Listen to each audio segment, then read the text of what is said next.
Hello students, मैं हूं Hari Singh sir और आज आपको पढ़ाऊंगा 10वीं की सोशल साइंस की हिस्ट्री का चैप्टर 1। इसके अंदर मैं पहले आपको 3 वीडियो भेज चुका हूं, जिसका चैप्टर का नाम है nationalism in Europe, the rise of nationalism in Europe. इसके अंदर जो है मैंने आपको 3 वीडियो पहले भेज चुका हूँ। पहला था इंट्रोडक्टरी वीडियो, जिसके अंदर आपको पूरा उसके बारे में, इस चित्र के बारे में, इस पिक्चर के बारे में समझाया था। दूसरा वीडियो मैंने आपको बनाया था the French revolution and the idea of nation, तीसरा वीडियो जो है वो मैंने बनाया था making of nation in Europe और 2.1 aristocracy and new middle class. ये मैं आपको अच्छी तरह से समझा चुका हूँ। और आज जो मैं ये चौथा वीडियो बना रहा हूँ, सीरियल नंबर 1, 2, 3, सभी वीडियो आपने सीरियल नंबर वाइज देखना है, उससे आपको ये चैप्टर अच्छी तरह समझ में आ जाएगा। और आज जो मैं ये चौथा वीडियो बना रहा हूँ आपको और भेज रहा हूँ बना करके, ये है what did liberal nationalism stand for. इसका अर्थ है कि भाई नेशनलिज्म, ये है 2.2 what did liberal nationalism stand for, कि जो लिबरल नेशनलिज्म है उसका क्या अर्थ है, मतलब उसका मतलब क्या है। लिबरल जो नेशनलिज्म है उसका क्या अर्थ है, ये मैं आपको समझाऊंगा। तो मैं आपको समझा रहा हूँ अभी कि the idea of national unity, The idea of national unity in really 19th century Europe were closely allied to the ideology of liberalism। जो नेशनल यूनिटी, राष्ट्रीय एकता का जो विचार था, नेशनल यूनिटी मतलब राष्ट्रीय एकता का जो विचार था 19th सेंचुरी के अंदर यूरोप में, वह सिर्फ किसके नज़दीक था, आइडिया ऑफ लिबरलाइज्म, कि भाई लिबरलाइज्म का जो आइडिया है, विचारधारा है, उसके बिल्कुल संबंधित था और उसके नज़दीक था और उसके बारे में था। तो ये क्या है आइडिया ऑफ लिबरलिज्म का। अब सवाल है कि लिबरलिज्म का अर्थ क्या है। यहाँ पर आपको देखना है कि लिबरलिज्म का अर्थ क्या है, ये आपको अच्छी तरह समझ लेना है कि भाई लिबरलिज्म का क्या अर्थ है।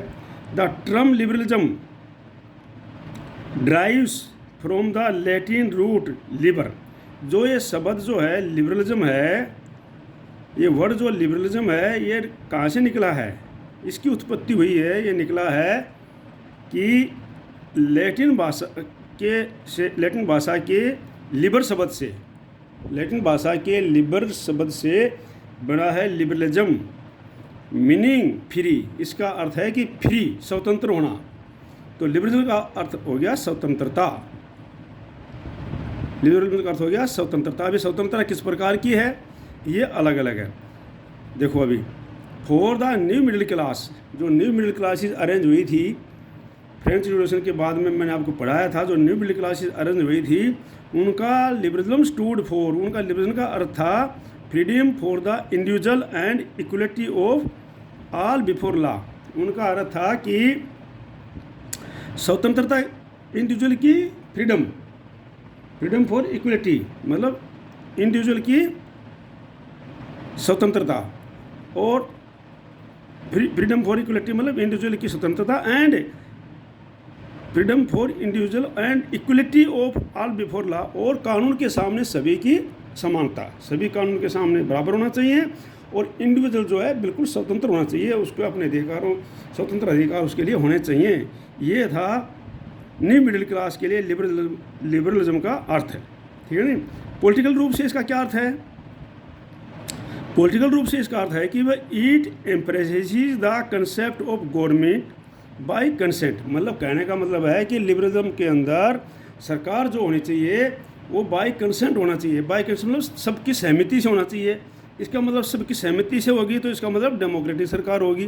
भाई सबके मताधिकार से बनेगी सरकार, वही सबकी सहमति से होगी। कंसेंट का मतलब सहमति, तो इसका मतलब जो है सबकी सहमति से होना चाहिए ये, ना कि ऑटोक्रेसी सरकार होना चाहिए। ऑटोक्रेसी सरकार बिल्कुल नहीं होना चाहिए। लिबरल का अर्थ है कि सरकार जो होनी चाहिए पॉलिटिकल रूप से, लिबरल का अर्थ ये है कि गवर्नमेंट जो होनी चाहिए वो सबकी सहमति से, मतलब जो है डेमोक्रेटिक गवर्नमेंट होनी चाहिए। Since the French revolution liberalism had stood for the end of autocracy and clerical privileges, a constitution and representative government through parliament. अब क्या है, जब से ये फ्रेंच रिवॉल्यूशन आया था तो फ्रेंच रिवॉल्यूशन के बाद से लिबरलिज्म का जो अर्थ था वो क्या था भाई, एंड ऑफ ऑटोक्रेसी, जो निर्गुण शासक होते हैं, जो ऑटोक्रेसी का मतलब है निर्गुण शासक, कि एंड ऑफ ऑटोक्रेसी, ऑटोक्रेसी का खत्म होना, एंड और क्लरिकल प्रिविलेज, और जो पादरियों को, जो चर्च के पादरियों को इनको प्रिविलेज मिलते थे, सुविधाएं मिलती थी, उनको सबको खत्म करना। और क्या करना, एक कॉन्स्टिट्यूशन, एक संवैधानिक एंड रिप्रेजेंटेटिव प्रतिनिधित्व गवर्नमेंट होनी चाहिए थ्रू पार्लियामेंट, पार्लियामेंट के द्वारा एक संवैधानिक और रिप्रेजेंटेटिव प्रतिनिधि गवर्नमेंट वहाँ पर बननी चाहिए। इसका अर्थ ये है, समझ गए, लिबरलिज्म का अर्थ में ये है।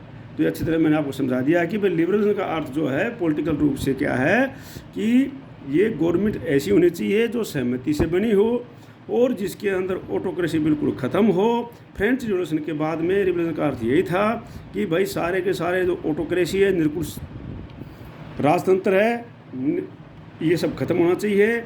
पादरियों की जो सुविधाएं हैं, क्लरिकल प्रिविलेजेस, वो सब खत्म होने चाहिए। कॉन्स्टिट्यूशन, संविधान वाली सरकार होनी चाहिए और उसके अंदर प्रतिनिधित्व होना चाहिए, सभी का जो प्रतिनिधि चुने हुए प्रतिनिधि होने चाहिए उस सरकार में, और पार्लियामेंट्री सरकार होनी चाहिए जिसके अंदर पार्लियामेंट्री संविधान होना चाहिए। ठीक है। तो अगला है कि 19th century liberal also stressed the inviolability of private property. और 19th सेंचुरी के अंदर लिबरल का अर्थ है भाई, लिबरल का मतलब है कि लोगों को प्राइवेट प्रॉपर्टी, जो अपनी स्वयं की प्रॉपर्टी रखने के लिए उनको अधिकार होना चाहिए, ये भी उसको अधिकार देता है।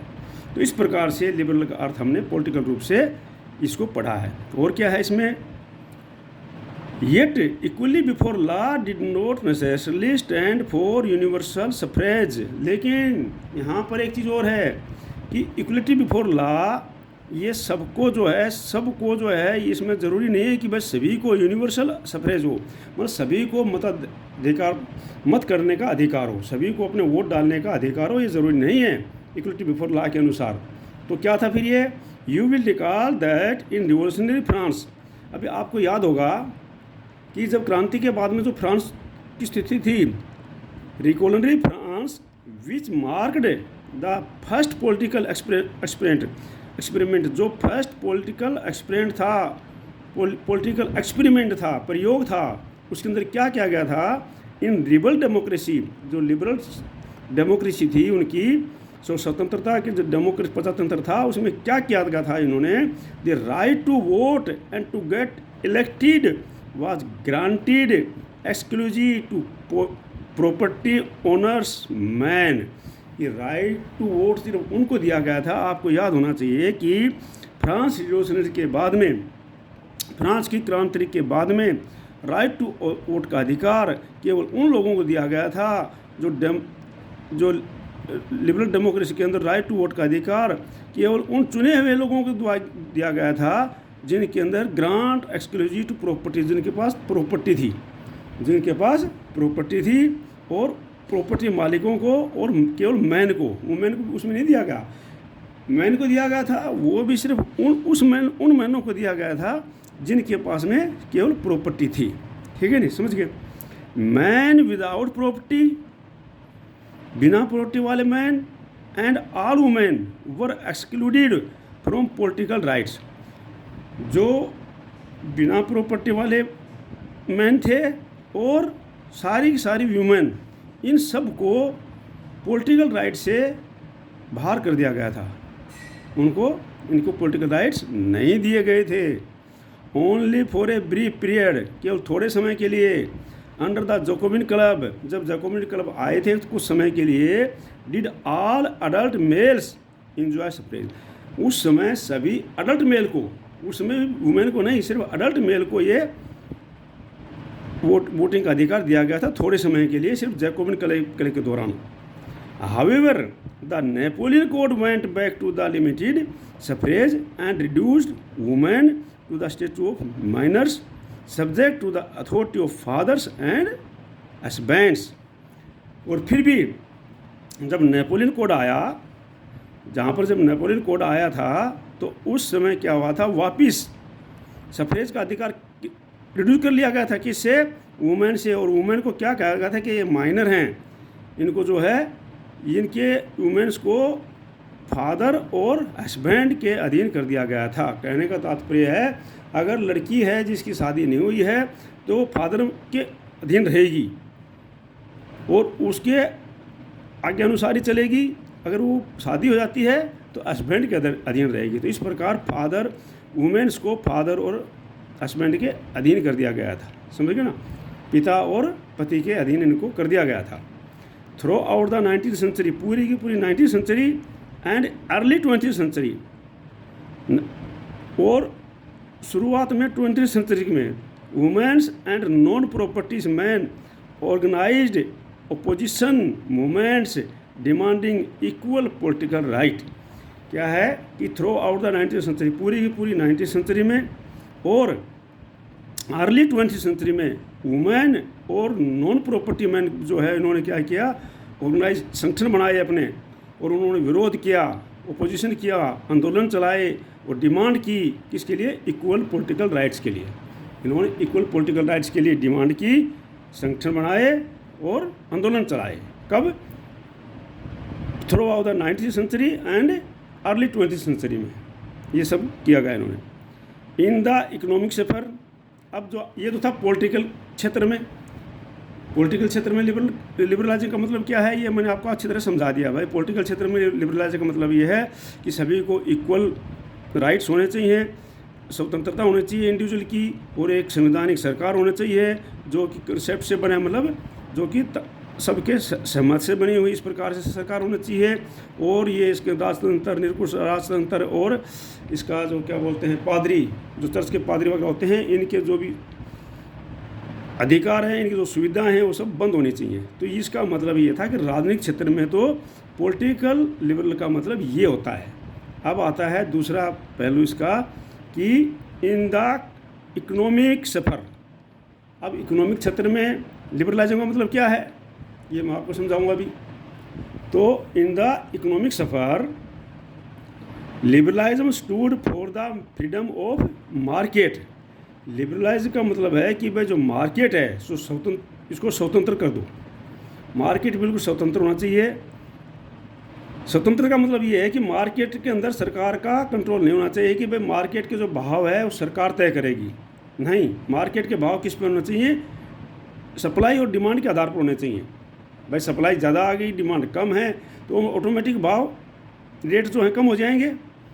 और सप्लाई कम है, डिमांड ज़्यादा है, तो ऑटोमेटिक रेट जो है बढ़ जाएंगे। तो कहने का मतलब है इकोनॉमिक सफ़र, पहले लिबरलाइजेशन का मतलब है फ्रीडम ऑफ मार्केट, कि मार्केट को बिल्कुल फ्री होना चाहिए। And abolition of state imposed restriction on the movement of goods and capital. और जो सरकार का जो रेस्ट्रिक्शन होते हैं, अबोलिशन ऑफ स्टेट इम्पोज, जो स्टेट जो राज्य के रेस्ट्रिक्शन होते हैं किसके ऊपर, movement of goods and capital के ऊपर। जो वस्तुएं हैं, जो मनी है, धन है, इसके ऊपर जो रेस्ट्रिक्शन है वो जो बिल्कुल फ्री हो जाना चाहिए। ये है मार्केट इकोनॉमिक सफ़र में लिबरलाइज्म का मतलब, ठीक है नहीं। अब जो है बिल्कुल फ्री होना चाहिए, रेस्ट्रिक्शन फ्री होना चाहिए। During the 19th century this was a strong demand for emerging middle classes. ये जो बढ़ती हुई मिडिल क्लासेस को जो डिमांड थी, ये सबसे स्ट्रॉन्ग डिमांड थी उस समय। क्या डिमांड थी उनकी, let us take the example of the German speaking region in the first half of the 19th century. अब जो है डिमांड क्या थी, इसका हम एक उदाहरण लेते हैं जिसके अंदर जर्मन स्पीकिंग क्षेत्र के अंदर से, जर्मन स्पीकिंग रीजन जो है वो first half of the 19th century, जो 19th सेंचुरी के फर्स्ट हाफ में था, मध्य में था, उसका हम एक उदाहरण लेते हैं। उदाहरण क्या है, Napoleon's administrative measures had created out of, जो नेपोलियन के जो एडमिनिस्ट्रेटिव जो प्रबंधक जो मेजर थे उन्होंने क्या किया था उसके बारे में हम देख रहे हैं अभी। क्या कि वो देख रहे हैं उसमें उन्होंने किस प्रकार का जो अरेंजमेंट किया था वो बता रहे हैं अभी कि Napoleon's arrangement countless small principals a confederation of 39 state. कि नेपोलियन ने क्या किया कि भाई जो 39 स्टेट छोटी छोटी स्टेट्स थी, जो 39 जो छोटी छोटी स्टेट्स थी उनका क्या किया, एक महासंघ बना दिया उन्होंने। एक क्या बना दिया उन्होंने, प्रिंसिपलिटीज बना दी। छोटे छोटे राज्यों की जो प्रिंसिपल थी उनका कॉन्फेडरेशन कर दिया। कॉन्फेडरेशन मतलब उनको इकट्ठा कर दिया और उनका एक क्या कर दिया, महासंघ बना दिया नेपोलियन के टाइम पर। जो 39 जो छोटी छोटी स्टेटें थी तो नेपोलियन ने उसमें, और कौन सी स्टेटें थी ये फ्रेंड्स उस समय जो थी, ये मैंने आपको बताया कि कौन सी स्टेटें थी। ये थी जो हमारी जो है जर्मन स्पीकिंग स्टेट थी। ये हमारी कौन सी स्टेट थी, जर्मन स्पीकिंग स्टेट थी। इनको नेपोलियन ने क्या किया, 39 स्टेट का एक कॉन्फेडरेशन कर दिया, महासंघ बना दिया, उनको इकट्ठा कर दिया, महासंघ बना दिया उनका।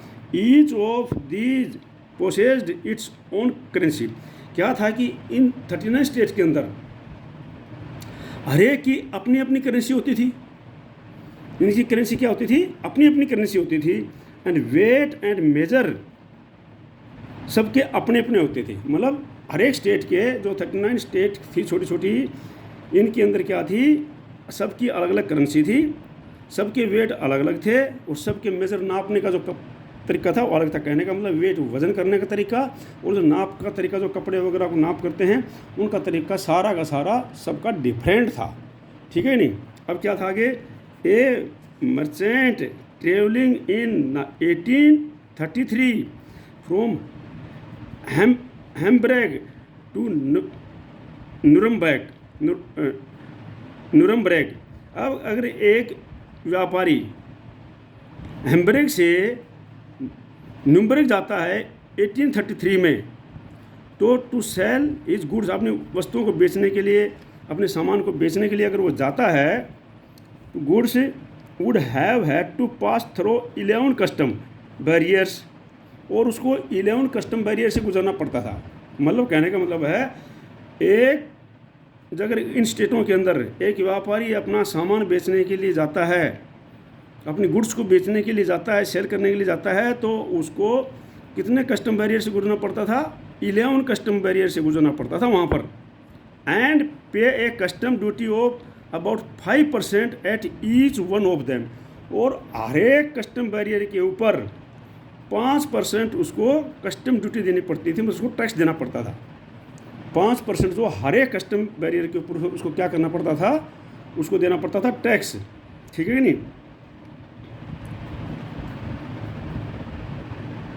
अब क्या है, dues were often levied according to the weight और मेजरमेंट ऑफ द गुड्स। और वो ड्यूज जो कस्टम टैक्स दिया जाता था वो किस प्रकार से दिया जाता था, आपको पता होना चाहिए। वे अकॉर्डिंग टू द वेट और मेजरमेंट के अनुसार दिया जाता था। भाई जहाँ पर जिस भी स्टेट में वो जाते थे तो वहाँ पर वो अपने नापते थे और वेट करते थे और उसके अनुसार उनको टैक्स देना पड़ता था। समझ गए, वेट और मेजरमेंट ऑफ द गुड्स। अब क्या है, each region had its own system of weight and measures, और हर एक क्षेत्र के अंदर, हर एक स्टेट के अंदर उनका नापने का और वेट करने का तरीका भी अपना अपना होता था। मतलब एक स्टैंडर्डाइज नहीं था, उनका अपना अपना तरीका होता था नापने का और वेट करने का अपना अपना तरीका होता था। This involve time consuming calculation, और उसको फिर कैलकुलेशन करने में बहुत सारा समय भी बर्बाद होता था, बहुत सारा समय उसमें लग जाता था। The measure of clothes for example was the इले। अब क्या है, क्लोथ्स का एक उदाहरण के तौर पर हम देते हैं, आपको बताते हैं कि जो नापने का तरीका था क्लोथ्स का वो क्या था, एले था। क्या था वो, एले। अब which in each region stood for a different length. अब उसके अंदर उसकी जो लंबाई होती थी एले की, उसकी हर एक स्टेट के अंदर हर एक रीजन में लंबाई सबकी अलग अलग होती थी उनकी। एंड इले of textile material boat in Frankfurt would get you 54.7 centimetre. अगर आप इसी इले को फ्रैंकफर्ट में नापेंगे तो वहाँ पर वो एक इले के अंदर नापा जाएगा 54.7 सेंटीमीटर ऑफ द क्लोथ, पूरा वो कपड़ा होगा। एंड इन मिंज, और मिंज में नापेंगे उसको, उस दूसरे क्षेत्र में नापेंगे तो वहाँ मिलेगा 55.1 सेंटीमीटर। और इसी कपड़े को इन न्यूरेमबर्ग में नापेंगे तो वहाँ पर एक इले के अंदर एक कपड़ा मिलेगा कितना, 65.6 सेंटीमीटर। और इन फ्रेलबर्ग में नापेंगे तो वहाँ पर मिलेगा ये 53.5 सेंटीमीटर। कहने का मतलब जो है अलग अलग स्टेट के अंदर अलग अलग क्षेत्र में इसकी लंबाई चौड़ाई सबकी अलग अलग हुआ करती थी। तो अब देखो कितना डिफरेंट था कि इले के अंदर, एक इले के अंदर कहीं पर तो जो है उसकी लेंथ है 54.7 सेंटीमीटर, कहीं है 55.1 सेंटीमीटर, कहीं पर है 60.6 सेंटीमीटर और कहीं पर है 53.5 सेंटीमीटर। तो ये इसकी अलग अलग नाप तोल हुआ करता था। अब कैसे एक व्यापारी जा कर के उसको किस प्रकार से, तो ये बहुत अंतर था। Such condition were viewed as optical to economic exchange and growth by the new commercial classes। और इस प्रकार के जो कंडीशन थी, ये शर्तें थी, ये क्या है, एक इकोनॉमिक जो एक्सचेंज था, इकोनॉमिक मतलब जो आर्थिक बदलाव थे, आर्थिक जो परिवर्तन लेन देन के थे, उनमें ये बाधक था, ऑप्टिकल था, बना हुआ था। और इस प्रकार से कि न्यू कॉमर्शियल क्लासें का ग्रोथ होने में भी इसे बाधक था। Who argued for the certain of unified economic territory allowing the unhindered movement of goods, people and capital. तो इस प्रकार से ये हमेशा इसको आर्ग्यू किया गया और इसको कहा गया कि भाई यूनिफाइड इकोनॉमिक टेरिटोरी होनी चाहिए, कि सब जगह सबका जो है माप तो एक जैसे होना चाहिए, सभी जगह में गुड्स और कैपिटल बराबर बराबर होने चाहिए। तो ये था इसका मतलब, समझ गए। इन 1834 कस्टम यूनियन और Zollverein was formed at initiative of Prussia and joined by most of German state. अब क्या हुआ कि 1834 के अंदर एक कस्टम यूनियन बनाई गई जिसे जोलेवरिन कहा जाता था।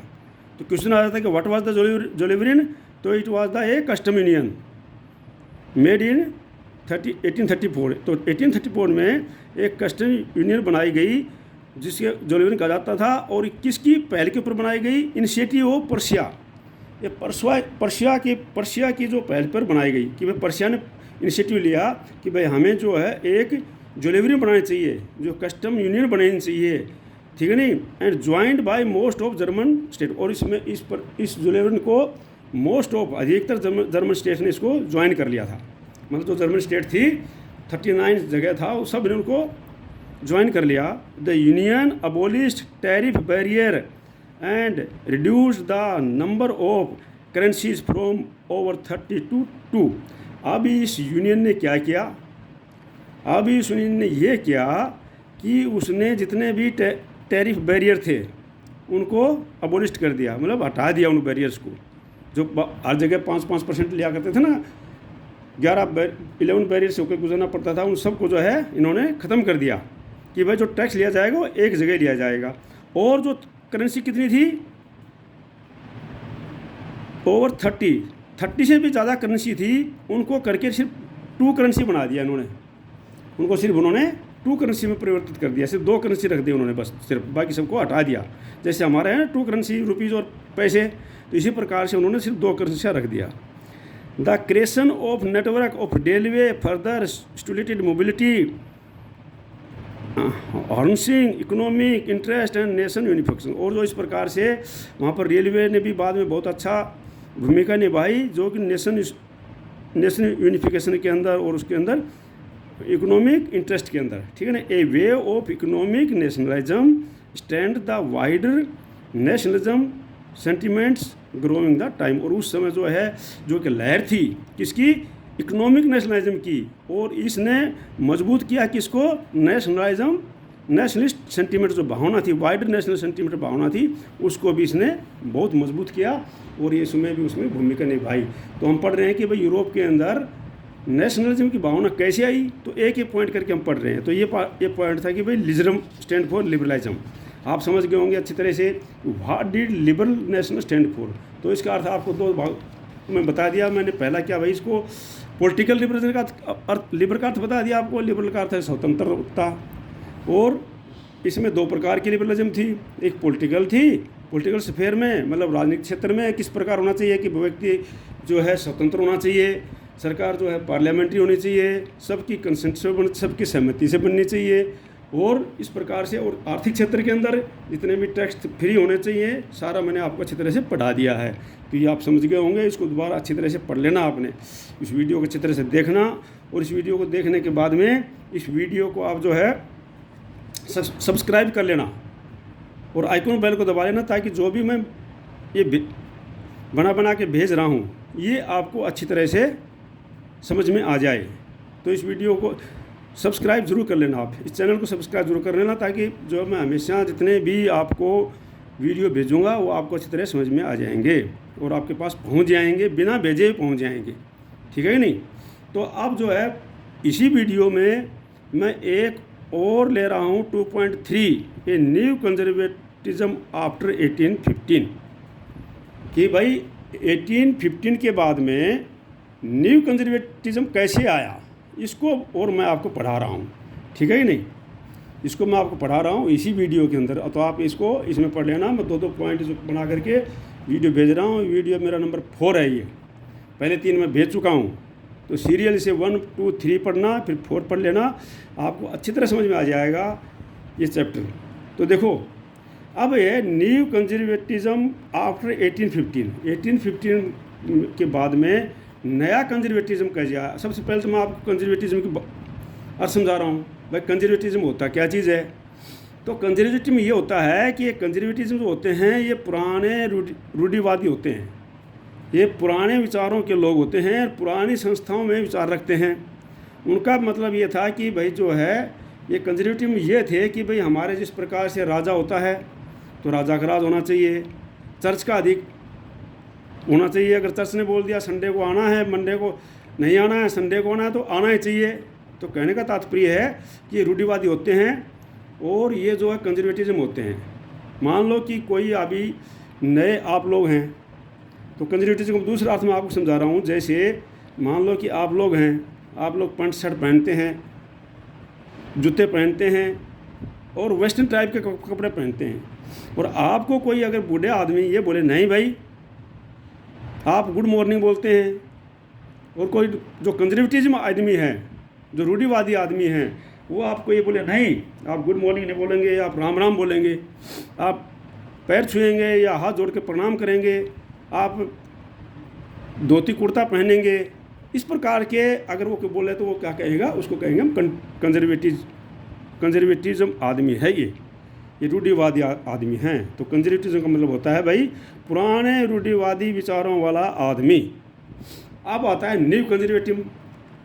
तो भाई न्यू कंजर्वेटिव कौन थे, ये हम इसमें पढ़ेंगे अच्छी तरह से आप समझ लेना इस वीडियो को। तो ये पढ़ेंगे हम। तो देखो अभी following the defeat of Napoleon in 1815 European government were driven by the spirit of conservatism. अब आपको पता है फ्रांस की क्रांति कब हुई थी, 1789 में, और उस समय जो है क्या आ गई थी, नेशनल असेंबली आ गई थी। ठीक है नहीं। अब जो नेशनल असेंबली को जो है भंग कर दिया था किसने, नेपोलियन ने आकर, और नेपोलियन वापस जो है क्या आ गया था, उसमें मोनार्की को लेके आ गया था, मतलब वो मोनार्क बन गया था। तो उसने जो था हमारी नेशनल असेंबली जो डेमोक्रेटिक सिस्टम था उसको इसने यूरोप के अंदर, फ्रांस के अंदर, यूरोप में मतलब फ्रांस कंट्री के अंदर इसको क्या कर दिया था, इसने ख़त्म कर दिया था। ठीक है कि नहीं। और ये जो है एक दोबारा से मोनार्की लेकर के आ गया था। अब ये जो है नेपोलियन आ गया 1799 में, 1799 में। अब जो है इसने अपना एक सिविल कोड लेके आया था, उसमें कुछ इसने सुधार किए थे, एडमिनिस्ट्रेटिव सुधार, ठीक है कि नहीं। लेकिन 1815 में 4 देशों ने मिलकर के इसको, उन 4 देशों ने मिलकर के इसको हरा दिया। वो कौन थे? ब्रिटेन, ऑस्ट्रेलिया, ये 4 देश थे इसके अंदर। पर्शिया, ब्रिटेन, ऑस्ट्रिया, पर्शिया और रशिया। ब्रिटेन, ऑस्ट्रिया, पर्शिया और रशिया, 4 देशों ने मिलकर के इनको हरा देता ब्रिटेन को, इसको नेपोलियन को। और नेपोलियन को जो हराने के बाद में वापिस से वो जो है अपने अपने राजा बैठा दिया अपनी अपनी जगह में। तो वो जो गवर्नमेंट आई वो किस प्रकार की गवर्नमेंट आई? यूरोपियन। देखो ये बोलता है फॉलोइंग डिफीट ऑफ नेपोलियन 1815, जब नेपोलियन को 4 देशों ने हरा दिया और उन्होंने जो अपनी अपनी सरकार स्थापित की, वहाँ पर अपने अपने राजा लोग बैठाए, तो किस प्रकार के बैठाए? European governments were driven by a spirit of conservatism. तो ये जो सरकार थी ये कंजर्वेटिज्म की भावना से पीड़ित थी, मतलब इनके अंदर जो रूढ़िवादी भावना थी, समझ गए ना। अब conservatives believed that established traditional institute of the state and society like the monarchy, the church, social hierarchies, properties and the family should be preserved. अब कंजर्वेटिव ने सोचा भाई, उन्होंने बोला भाई जो है ना, उनका ये था सिद्धांत कि भाई जो पुराने ट्रेडिशनल इंस्टीट्यूट हैं, जो हमारी पूरी पारंपरिक इंस्टीट्यूट है, उनको एस्टेब्लिश किया जाए, उनको दोबारा से स्थापित किया जाए। और स्टेट के अंदर और जो पुरानी सोसाइटी है उसको स्थापित किया जाए। पुरानी सोसाइटी किस प्रकार से? जैसे लाइक द मोनार्की, भाई यहाँ पर राजा होना चाहिए, समझ गए ना। पुरानी सोसाइटी मोनार्की था तो राजा होना चाहिए एक, और राजा, और द चर्च, और चर्च का अधिकार होना चाहिए, चर्च भी होनी चाहिए। सोशल हायरार्कीज, सोशल हायरार्कीज मतलब सामाजिक भेदभाव, सामाजिक परिस्थितियाँ, जैसे ऊंच नीच, कोई ऊंच कास्ट का है, कोई नीच कास्ट का है, या कोई ऊंचे समाज का है, निम्न समाज का है, इस प्रकार से ये होने चाहिए समाज के अंदर।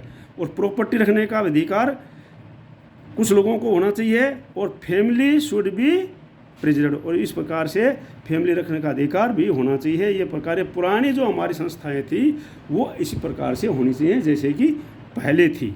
ये कौन सोच रहे थे? ये कंजर्वेटिज्म सोच रहे थे, जो उनकी सरकारें बनाई थी। किसने सरकारें बनाई थी?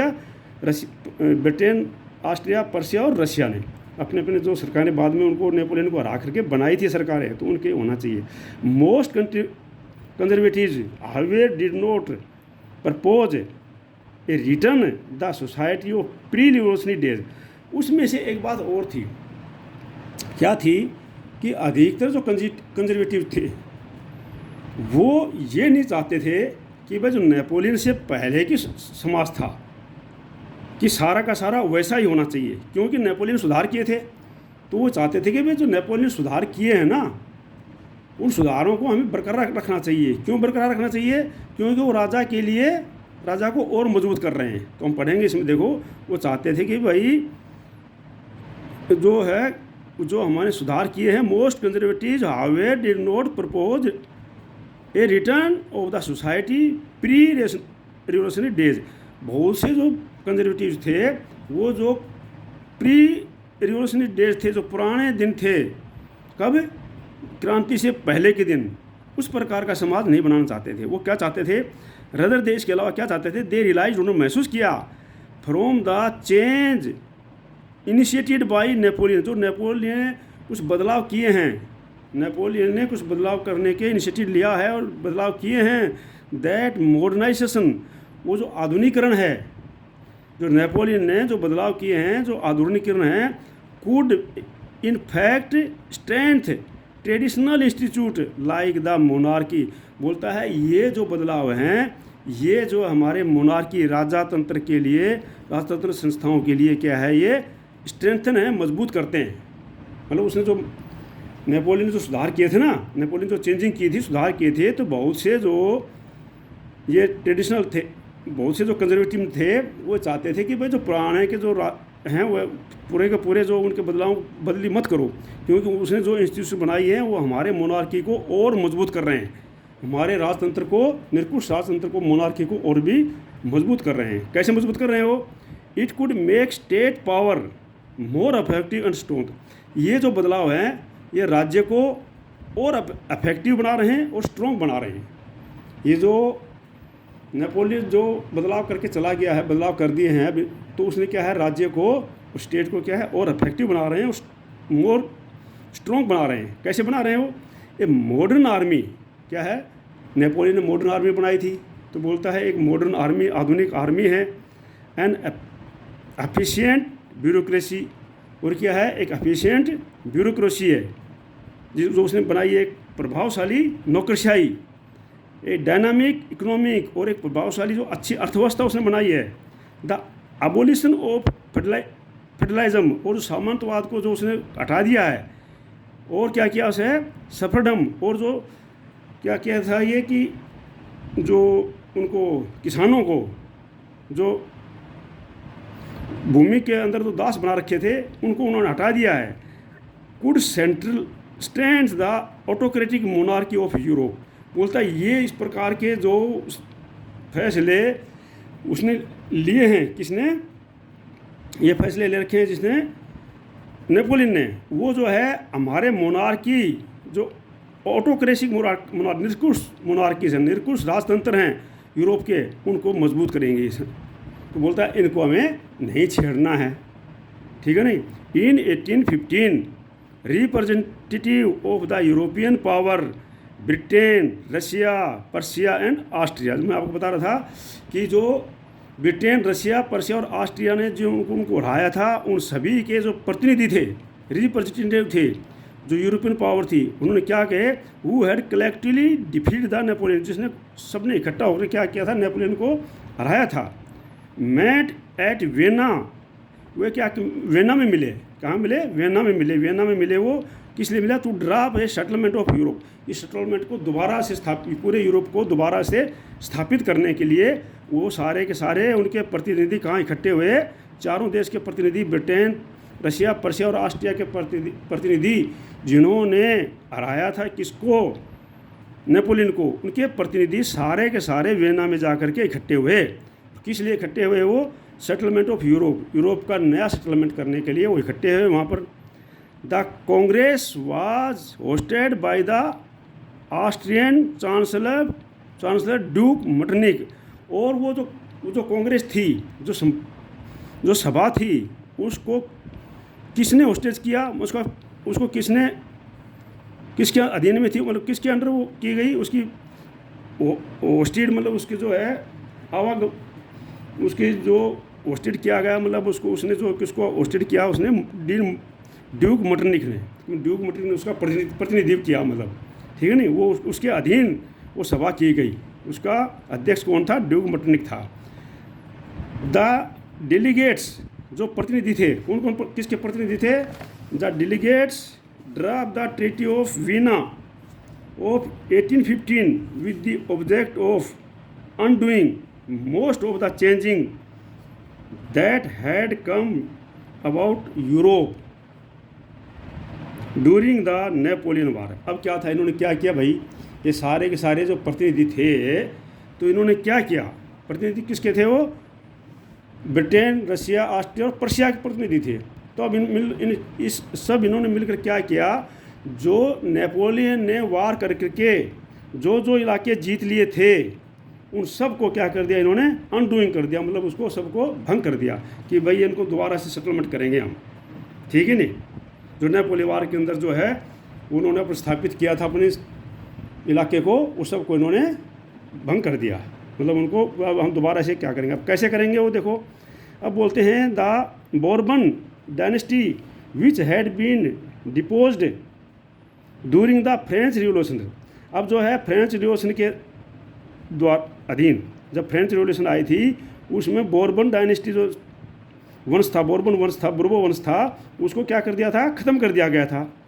तो वाज रिस्टोर टू पावर, अब उनको पावर सत्ता में दोबारा से लाया गया, क्योंकि बोर्बन वंश को जो है सत्ता से हटा दिया गया था, अब इन्होंने क्या किया, ये दोबारा सत्ता में उसको ले आए। And France lost the territories it had annexed under Napoleon, और नेपोलियन ने जो जो टेरिटोरी जो जो क्षेत्र जीते थे उन सब को क्या है फ्रांस से छुड़ा लिया गया, क्योंकि फ्रांस से उनको स्वतंत्र कर दिया गया, उनको कहीं कहीं पर मिला दिया गया। मतलब कहने का तात्पर्य है कि फ्रांस ने जो है वो टेरिटोरीज लॉस्ट कर दी, जो कौन सी थी, जो अंडर नेपोलियन के अधीन जीती गई थी। ठीक है नहीं, वो जो क्षेत्र जीते गए थे, जो राज्य जीते गए थे नेपोलियन के अधीन, इस प्रतिनिधियों ने, इस सभा ने, इस ट्रीटी ने उनको क्या किया, विना ऑफ ट्रीटी ने के अधीन जो है इन्होंने उनको वहाँ से स्वतंत्र कर दिया और उनको दूसरे क्षेत्रों में मिला दिया। अब कैसे मिलाया उन्होंने, देखो, a series of state were set up of the boundaries of France to prevent France expansion in future. और फ्रांस की जो बाउंड्री थी उसको इस प्रकार से बांध दिया, इस प्रकार से उस बाउंड्री को सीज कर दिया कि आगे जो है वो अपने फ्रांस के क्षेत्र को और एक्सपेंस ना कर सके, कोई दूसरा जो शासक आए वो जो उसको आगे ना बढ़ा सके, उस बाउंड्री को इस प्रकार से उसको सीज कर दिया। और कैसे किया था सुनो अभी, thus the kingdom of the Netherland which included Belgium was set up in the north and Genova was added to the Piedmont in the south। अब क्या था, जो था kingdom of the north Netherland था वो किसके दे दिया गया, वाज जिसके अंदर बेल्जियम भी था, वो सेटअप कर दिया गया नॉर्थ में। And Genoa was added to the Piedmont, और पिडमेंट के साथ में जिनोवा को मिला दिया गया इन द साउथ में। तो ये पिडमेंट के अधीन नॉर्थ और साउथ में उसको मिला दिया गया। अब Persia was given important new territories on it's western frontier. और पर्शिया को जो दी गई नई टेरिटोरी, नए नए क्षेत्र दिए गए, इसके कहाँ पर, वेस्टर्न फ्रंटियर में, वेस्टर्न क्षेत्र के अंदर। While Austria was given control of the northern Italy, और ऑस्ट्रिया को जो दिया गया वो दिया गया नॉर्दर्न इटली का कंट्रोल, मतलब नॉर्दर्न इटली जो थी वो ऑस्ट्रिया के अंदर कर दी गई। ठीक है नहीं, उस पर ऑस्ट्रिया का शासन कर दिया गया। ठीक है नहीं, but the German confidential of 39 state that had been set up by Napoleon was left untouched. लेकिन जो जर्मन कॉन्फिडेंस की जो 39 स्टेट थी that had been yet set up by Napoleon, जो नेपोलियन के द्वारा स्टेट सेटअप की गई थी, उनको सबको क्या किया, वाज लेफ्ट अनटच्ड, उनको अनटच्ड छोड़ दिया गया, मतलब उनको इन्होंने नहीं छेड़ा, उनको बिल्कुल भी इन्होंने नहीं छेड़ा।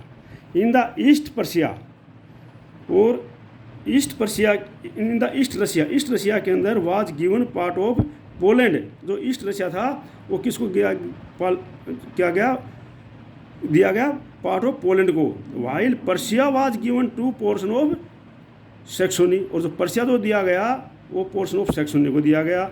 The main intention was to restore the monarchies that had been overthrown by Napoleon and create a new conservative order in Europe. और मेन इसका इंटेंस इरादा क्या था कि जो जहाँ पर उन मोनार्की को रिस्टोर करना जिसको नेपोलियन ने उखाड़ फेंका था, जिन मोनार्की को, जिन राजाओं को नेपोलियन हटा दिया था, उनको दोबारा से सत्ता में लाना इनका मेन इरादा था।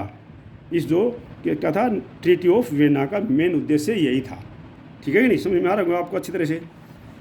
तो कंजर्वेटिव रिजीम सेटअप इन 1805 वर ऑटोक्रेटिक। जो कंजर्वेटिव रिजीम था ये 1805 में जो क्या था, ऑटोक्रेटिक था, निरकुश थे ये।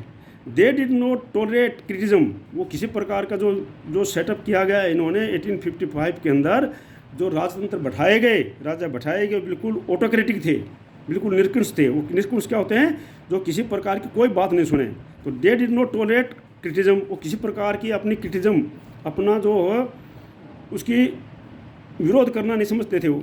ठीक है नहीं, और एंड डिसेंट, और असहमति, ये उनको बिल्कुल भी नहीं थी कि कोई उनकी क्रिटिज्म करे या कोई उनके आदेश का अवहेलना करे, कि उनके बात से असहमत हो, ये बिल्कुल भी वो नहीं मानते थे। And sought to curb activity that questioned the legitimacy of autocratic government. और इनका मेन उद्देश्य तक क्या था कि उन एक्टिविटी को दबाना जो कि ऑटोक्रेटिक निरकुश गवर्नमेंट से क्वेश्चन, किसी प्रकार की क्वेश्चन करते हैं, उन सबको दबाना। समझ गए ना, उन सबको बिल्कुल भी सहन नहीं करते थे। समझ गए। Most of them imposed censorship laws to control that was said in newspaper. और यहाँ पर इन्होंने क्या किया, न्यूज़पेपर के अंदर भी सेंसरशिप लागू कर दी गई थी, सेंसरशिप लगा दी थी इन्होंने। बुकों के ऊपर सेंसरशिप लगा दी। प्लेज एंड सॉन्ग, गानों के ऊपर जो कि बिल्कुल भी सेंसरशिप लगा दी कि बिना भी सरकार के इसकी परमिशन के बिना ये कुछ भी नहीं लिखा जाएगा। And reflected the idea of liberty and freedom, और लिबर्टी और फ्रीडम के आइडियाओं के ऊपर, विचारधाराओं के ऊपर बिल्कुल इन्होंने सेंसरशिप लगा दी थी।